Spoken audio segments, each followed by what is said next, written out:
Hey guys, welcome back. My name is Steve with LRM, and today we are under a Freightliner Cascadia.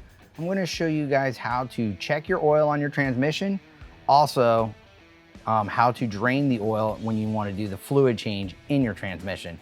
But before we get started, guys, don't forget to pound that like button when you like or love these videos. If you guys have any questions, concerns, or if you want to know about another video or need me to do one for you guys, don't forget to leave a comment at the bottom. If you guys want to save money and get content coming your way monthly, guys, don't forget to subscribe. All right, so before jumping into this, we're gonna get our trusty tool, right? Get a 1/2 inch. Don't do a 3/8 thinking you're all that with the guns. Trust me, it's just better. Get a 1/2 inch and a 14 millimeter Allen head socket to go onto your 1/2 inch ratchet. All right, so first thing I'm gonna do is there's a plug on the side of the transmission. So I'm on the passenger side, and all you're gonna do is just get it in there.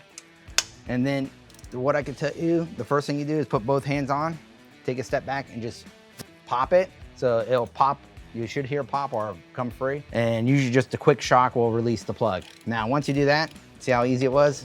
You just move to your fingers.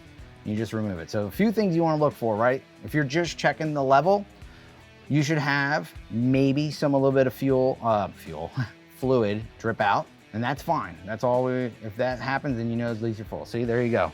Now, if it's not doing that, you stick your finger in and go like this. But if you're going in there reaching and it's dry, then you know you're out of fluid, all right? If you're changing the fluid, break it free, but don't remove it, the plug on the side.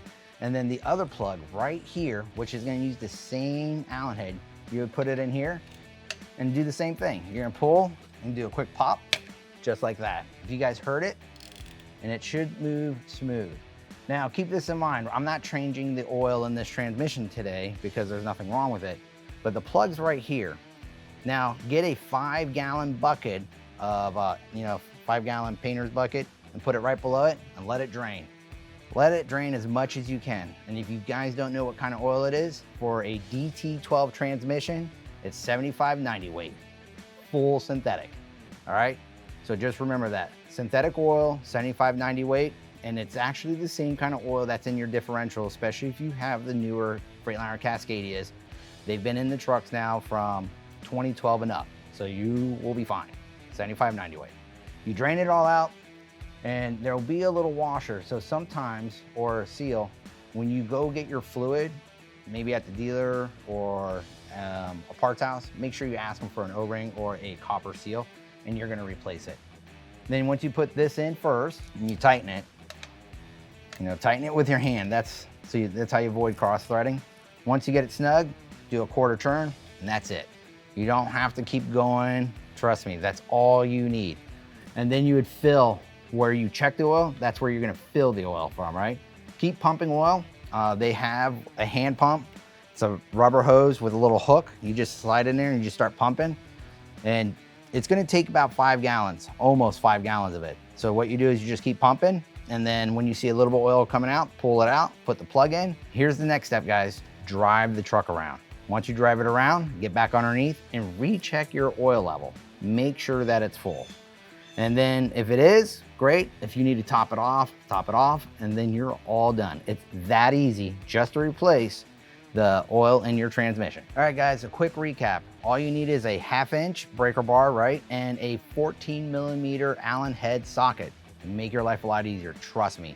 Don't go pneumatic with air tools or electric. Just keep it with hands tools and you'll be safe. And just remember how easy this was. It's here to save you money. You guys can do this. 5-gallon bucket, drain it, have a beer, drink some, or show the kids how to do something fun. Other than that, you guys can do this. It's very simple to save money, all right? If you guys like what you saw today, don't forget to pound that like button. If you guys have any questions or concerns of what you saw, leave a comment at the bottom. And guys, don't forget to subscribe. Get that content coming to you monthly. All right, see you guys around at the next video.